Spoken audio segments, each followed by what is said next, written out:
জাতীয় ও তৃণমূল নেতাদের নিয়ে বর্ধিত সভা আয়োজন করবে বিএনপি। আগামী ২৭ ফেব্রুয়ারি এই সভা অনুষ্ঠিত হবে। রোববার রাজধানীর নয়াপল্টনে বিএনপির কেন্দ্রীয় কার্যালয়ে এক সংবাদ সম্মেলনে একথা জানান দলের সিনিয়র যুগ্ম মহাসচিব অ্যাডভোকেট রুহুল কবির রিজভী। সাংবাদিকদের প্রশ্নের জবাবে তিনি জানান, আওয়ামী সরকারের সময়ে তৃণমূল নেতাকর্মীদের আন্দোলন সংগ্রামের বিষয়ে জাতীয় নেতাদের সঙ্গে আলোচনা হওয়ার কথা রয়েছে সভায়।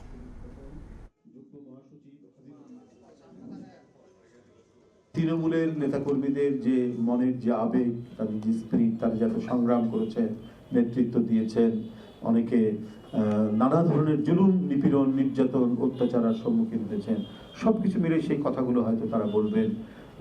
এবং বর্তমান যে রাজনীতি, বিদ্যমান যে রাজনীতি, সেখানে আমাদের আরও কি করণীয় আছে, এই কথাগুলো বলবেন।